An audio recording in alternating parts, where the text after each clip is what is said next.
તું એ લઈ લે, વધશે તો હું લઈશ. આ કેરેક્ટર છે ખ્રિસ્તી વિશ્વાસનું.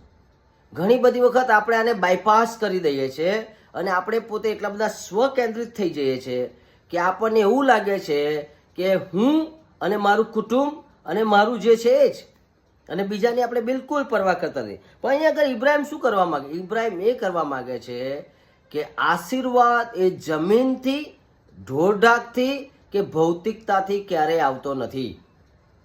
જો તમને એવું લાગતું હોય કે આશીર્વાદ નોકરીથી આવે છે, જમીનથી આવે છે, ખેતીવાડીથી આવે છે કે તમારા મકાનથી આવે છે, તો પછી તમે એને પામવા માટે દોડાદોડ કરશો ને દાવપેચ કરશો ને પોલીસ કેસ કરશો ને ઘણું બધું કરશો.